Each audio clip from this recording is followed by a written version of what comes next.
नमस्कार दोस्तों, स्वागत है आप सभी का पाथफाइंडर पर।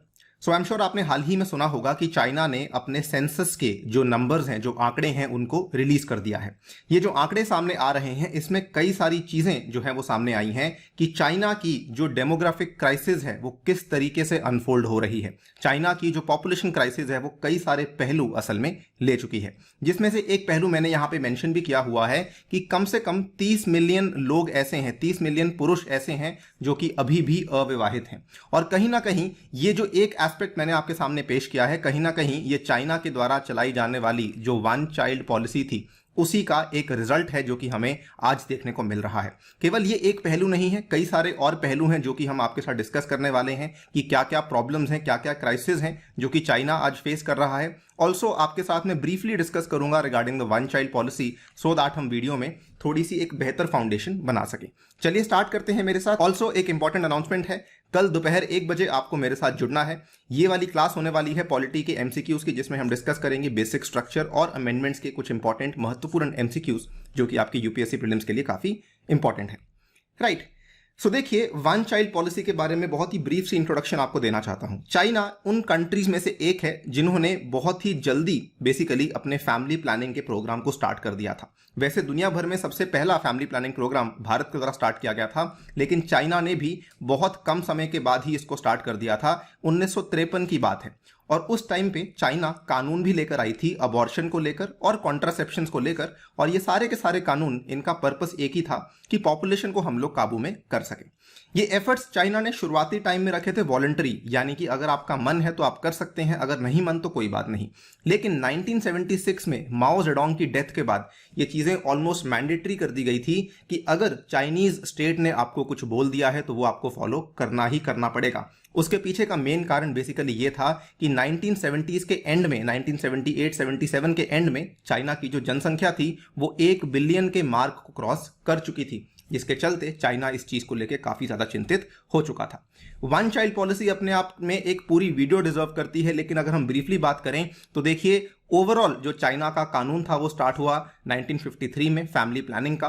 उसके बाद 1971 में पहली बार वन चाइल्ड पॉलिसी के सपोर्ट में कुछ ना कुछ चीज शुरू करी गई थी। 79-80 की बात है जब वन चाइल्ड पॉलिसी थी जो चाइना ने कई सारे क्षेत्रों में लागू कर दिया था। एंड 1982 का सबसे बड़ा कदम माना जाता है जब चाइना ने इस पूरी की पूरी पॉलिसी को अपने कॉन्स्टिट्यूशन के अंदर ही इंसर्ट कर दिया था। इस चीज की बहुत आलोचना हुई, बहुत सारी चीजें इसके बारे में कही गई थी, लेकिन 2013 में आके चाइना ने इसको थोड़ा सा चेंज किया था। फाइनली 2015 की बात है जब चाइना ने अपनी वन चाइल्ड पॉलिसी को अबैंडन कर दिया था, इसको बोल दिया था कि अब हम इसको खत्म करने वाले हैं। नाउ ये चीज जो इतने लंबे समय तक चली, ये तो देखिए यहां पर जब कॉन्स्टिट्यूशन में एंटर हो चुकी थी तो 31 ईयर्स तक चाइना की पूरी पॉपुलेशन वन चाइल्ड पॉलिसी के हिसाब से ही ग्रो करी है। इसकी वजह से अगर आप देखें जो रिजल्ट सामने आया था, जो टोटल फर्टिलिटी रेट था चाइना का, टोटल फर्टिलिटी रेट आप यहां पे ध्यान से देख सकते हैं 1950s में ये फर्टिलिटी रेट 6 के भी ज्यादा था, लेकिन 80s में जब वन चाइल्ड पॉलिसी को एनैक्ट किया गया था उसके बाद से लेकर यहां तक आप देख सकते हैं कितना ज्यादा बड़ा डिक्लाइन देखने को मिला है।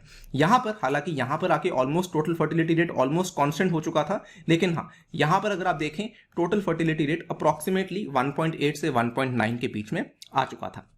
अगर आसान भाषा में समझें तो the result of the policy was a reduction in China's fertility rates and the birth rates after 1980। सबसे इंपॉर्टेंट चीज जो आपको यहां पे समझनी है वो ये है कि बर्थ रेट्स में काफी ज्यादा कटौती, काफी ज्यादा रिडक्शन देखने को मिल चुकी थी। अब समझ लेते हैं 7th पॉपुलेशन रिपोर्ट में किस तरीके से इस चीज को दिखाया है कि चाइना की डेमोग्राफिक क्राइसिस सामने आ चुकी है। देखिए, जो जनगणना अभी हुई है इसका डेटा वैसे तो अप्रैल 2021 में आने वाला था, लेकिन कई सारी डिलेस के चलते चलाते फाइनली जो डेटा था वो मई 11, 2021 को पब्लिश करवा दिया गया था। और कहीं ना कहीं ऐसा माना जा रहा था कि इसलिए इस डेटा को पब्लिश नहीं करवाया जा रहा है बिकॉज पॉपुलेशन कई सारे दशकों में पहली बार चाइना की पॉपुलेशन में शायद गिरावट देखने को मिली थी, इसीलिए डेटा को थोड़ा सा डिले करवाया गया था। खैर, अगर आप देखें तो चाइना की जो पॉपुलेशन ग्रोथ हुई है इन पिछले 10 सालों में ये केवल और केवल 5.38% के हिसाब से ही हुई है। अगर फर्टिलिटी रेट की बात करें तो फर्टिलिटी रेट पिछले 10 सालों में काफी ज्यादा कम हो चुका है। इनफैक्ट 2020 का fertility rate was one of the lowest, जो कि केवल 1.3 चिल्ड्रन पर वुमेन पर आ चुका है। और अगेन 2017 से ये आपको फिर से गिरता हुआ ही देखने को मिल रहा है। सेंसस का ये पूरा का पूरा डेटा दर्शाता है कि चाइना असल में एक डेमोग्राफिक संकट की तरफ जा रही है। इस डेमोग्राफिक संकट के कई सारे पहलू हैं और ये सारे के सारे जो पहलू हैं कहीं ना कहीं इसकी फाउंडेशन बेसिकली चाइना की वन चाइल्ड पॉलिसी से ही सामने आई है। नंबर वन पहलू है एजिंग पॉपुलेशन, यानी कि पॉपुलेशन की जो इन जनरल एज है वो काफ़ी ज़्यादा बढ़ रही है, जो बूढ़े लोग हैं वो काफ़ी ज़्यादा बढ़ रहे हैं। उसके बाद पर कैपिटा इनकम काफ़ी ज़्यादा कम हो चुकी है, जेंडर गैप बढ़ चुका है, ये काफ़ी एक सरप्राइजिंग चीज़ है जो कि आई एम श्योर काफ़ी सारे लोगों को नहीं मालूम होगी। एंड फाइनली बात करेंगे किस तरीके से अनमैरिड मेन भी बढ़ चुके हैं because of this one child policy. सबसे पहले देखिए एजिंग पॉपुलेशन की बात कर लेते हैं। चाइना बेसिकली एक ऐसे फेज में एंटर कर चुका है जहां पर उसकी पॉपुलेशन की मॉडरेट एजिंग होना स्टार्ट हो चुकी है। उसका बर्थ रेट काफी कम है, जैसा कि आप यहां पे देख चुके हैं, बर्थ रेट में काफी कटौती देखने को मिली है, जिसकी वजह से बर्थ रेट कम होने की वजह से अब जो एजिंग पॉपुलेशन है वो जो है, क्योंकि वो बढ़ रही है, बर्थ रेट कम है, तो ओवरऑल चाइना की जो ओवरऑल एज है वो एवरेज एज बढ़ चुकी है। इसको अगर हम बात करते हैं ज्योग्राफी या सोसाइटी की लैंग्वेज में, इसको इन्वर्टेड एज स्ट्रक्चर कहा जाता है। ज्योग्राफी और सोशियोलॉजी वाले बच्चे डेफिनेटली इससे रिलेट कर पा रहे होंगे। इसमें होता क्या है कि जो बूढ़े लोग हैं वो ज़्यादा होते हैं, जो यंग लोग हैं, जो युवा लोग हैं वो काफ़ी कम हो जाते हैं। और आपको एक डिफरेंट वर्ड इसके लिए बताऊं, आपने भारत में सुना होगा something called as the demographic dividend, जिसमें कि आपके जो युवा लोग हैं वो काफ़ी ज़्यादा होते हैं। लेकिन चाइना के केस में क्या हो रहा है, जितनी तेजी से इनकी पॉपुलेशन की उम्र बढ़ रही है, बेसिकली ये डेमोग्राफिक डिविडेंड कहीं ना कहीं डेमोग्राफिक डिजास्टर की तरफ जा रहे हैं ये लोग, बिकॉज चाइना में अब ज़्यादा डिपेंडेंट लोग बढ़ चुके हैं जो कि बूढ़े हैं, और जो यंग पॉपुलेशन है उनकी जनसंख्या काफ़ी कम हो चुकी है। आप ये वाले चार्ट से भी देख सकते हैं, जो ये वाला कलर आपको दिखाया हुआ है, ये वाले कलर में आप देख सकते हैं कि ये वाला जो नंबर है ये आगे जाके कितना ज़्यादा बढ़ने वाला है। अभी भी ये नंबर काफ़ी ज़्यादा बढ़ चुका है धीरे धीरे, और साथ ही में मोर इंपॉर्टेंट ये है कि जो ये वाला नंबर है ये आपका कम होता जा रहा है, क्योंकि आपका बर्थ रेट कम है, आपका एजिंग पॉपुलेशन ज़्यादा है, ओवरऑल जो एवरेज एज है चाइना की वो बढ़ने वाली है। ऑलमोस्ट सेम चीज़ हमें देखने को मिली थी जापान की कंट्री में, अब ऑलमोस्ट सेम चीज़ हमें चाइना में भी देखने को मिल रही है। दूसरा पहलू देख लेते हैं लो पर कैपिटा इनकम, और ये कहीं ना कहीं जुड़ा हुआ है डेमोग्राफिक इसी के साथ। अगर आप देखें लो पर कैपिटा इनकम में क्या हुआ है, चाइना का जीडीपी पर कैपिटा ये केवल 10,000 यूएस डॉलर के आसपास ही पहुंचा है। अगर आप देखें बाकी कंट्रीज में, यूएसए के केस में GDP per capita almost 60,000 plus है, जापान के केस में ऑलमोस्ट 40,000 है, वर्ल्ड की जो औसत है वो लगभग 15 से 18,000 के बीच में है, लेकिन चाइना की जो जीडीपी पर कैपिटा है ये 10,000 यूएस डॉलर्स के आसपास ही मंडरा रही है। नाउ ये जो बड़ी प्रॉब्लम क्यों हुई है, ये बड़ी प्रॉब्लम इसीलिए हुई है बिकॉज जो वर्किंग पॉपुलेशन है उनकी मात्रा कम हो रही है, जो एजिंग पॉपुलेशन है, रिटायर्ड पॉपुलेशन है, जो बूढ़े लोग हैं उनकी मात्रा बढ़ रही है, जिसकी वजह से जीडीपी पर कैपिटा कम हो रहा है। Third important thing is gender gap, और ये सबसे ज्यादा सरप्राइजिंग चीज है जो कि आई एम श्योर कई सारे लोगों को नहीं मालूम होगी। चाइना में भी भारत की तरह मेल बच्चों के लिए प्रेफरेंस करी जाती है, और चाइना में भी very surprisingly sex selective abortions आज भी बहुत कॉमन है। ये वाला पूरा का पूरा जो सिलसिला शुरू हुआ था ये भी दोस्तों वन चाइल्ड पॉलिसी की वजह से ही शुरू हुआ था। जब सरकार ने बोल दिया है कि केवल एक ही बच्चा आप कर सकते हैं, तो चाइना ने ये कहा, चाइना के लोगों ने कहा कि हम मेल बेबीज को ही प्रेफर करेंगे। पिछले साल का डेटा सामने आया था, पिछले साल जो 12 मिलियन बच्चे पैदा हुए थे उसमें अगर आप देखें हर 100 लड़कियों के पीछे 111.3 लड़के पैदा हुए थे, और 2010 में तो ये रेशियो और भी खराब थी, 100 लड़कियों के पीछे 118.1 लड़के पैदा हुए थे।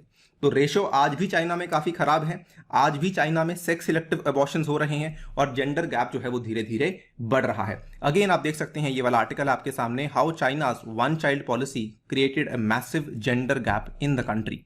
इतना ही नहीं, जो अभी फिलहाल सबसे बड़ी प्रॉब्लम चाइना फेस कर रही है, जो अभी अभी सामने आई है, कि चाइना में लगभग 30 मिलियन लड़के ऐसे हैं, 30 मिलियन पुरुष ऐसे हैं जो कि एक ब्राइड की सर्च में घूम रहे हैं, क्योंकि ब्राइड्स की कमी हो चुकी है। अगेन ये ब्राइड्स की कमी क्यों हुई है, सबसे पहली बात तो आपका gender gap, sex selective abortions, और दूसरी चीज यहाँ पे एक और बड़ा कारण है। नॉर्मली क्या होता है, चाइना में जो लड़के मैरी करते हैं लड़कियों के साथ, ये बेसिकली बहुत ही छोटी लड़की के साथ मैरिज करते हैं, यानी कि जो लड़के की उम्र होती है वो ज़्यादा होती है और जो लड़की की उम्र होती है वो काफ़ी कम होती है। अब हो क्या गया है कि एक तरफ आपका वन चाइल्ड पॉलिसी था जिसके चलते सेक्स सिलेक्टिव अबॉर्शंस हुए, दूसरी तरफ जो ये वाले लोग हैं ये बूढ़े होते जा रहे हैं क्योंकि आपका बर्थ रेट भी तो कम हो चुका है। तो एक तरफ जो मेन है वो बूढ़े होते जा रहे हैं, लड़कियों की संख्या कम हो चुकी है, इसकी वजह से there are even more older men जो कि असल में अनमैरिड हैं, और ये आगे जाके पूरे के पूरे चीज को फिर से शुरू कर देगा। अगर ओल्डर मेन अनमैरिड हैं तो फिर से आगे जाके चाइना के बर्थ रेट में दिक्कतें आ सकती हैं। Hence these are the various problems जो फिलहाल चाइना फेस कर रहा है। ये फिलहाल चाइना डेमोग्राफिक क्राइसिस के थ्रू गुजर रहा है। इवन दो चाइना ने 2015-16 में चाइनीज गवर्नमेंट ने कंट्रोवर्शियल वन चाइल्ड पॉलिसी को खत्म तो कर दिया था, लेकिन फिर भी वो अपने गिरते हुए बर्थ रेट को खत्म नहीं कर पाए, उसको वो लोग रिवर्स नहीं कर पाए थे, जबकि उसके बाद भी कई सारे मेजर्स चाइना के द्वारा लिए गए हैं। आई थिंक यहाँ पे काफ़ी सारे लेसन हैं कई सारी कंट्रीज के लिए, लेकिन सबसे बड़ा लेसन यहाँ पे इंडिया के लिए भी आता है। इंडिया को भी देखना होगा चाइना की पूरी पॉपुलेशन ग्रोथ को, बिकॉज इंडिया की भी पॉपुलेशन काफ़ी ज़्यादा है। इनफैक्ट ये आंकड़े भी सामने आए हैं कि बहुत ही जल्द इंडिया चाइना को सरपास करने वाला है in the population numbers. So India must definitely learn all the lessons it can from the neighboring country of China.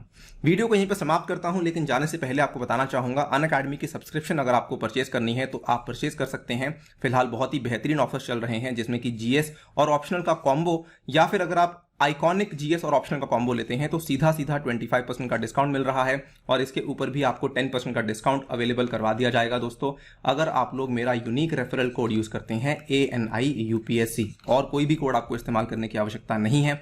कई सारे कोर्सेज अवेलेबल हैं यूपीएससी का, ऑप्शनल का, इवन आपके लिए यहाँ पे एसएससी, बैंक, रेलवेज या फिर स्टेट टीचर के कोर्सेज अवेलेबल हैं। You have to just use this code and get a 10% discount on the entire application of Unacademy. इसके साथ ही में कॉम्बैट में आप लोग हिस्सा ले सकते हैं यूजिंग माई कोड ANIUPSC, और इसमें अगर आप लोग टॉप 500 रैंक्स में आते हैं तो आपको स्कॉलरशिप भी मिलने के चांसेस बन जाते हैं। इसी के साथ आपसे लेता हूं विदा। Thank you for listening, stay tuned and stay safe.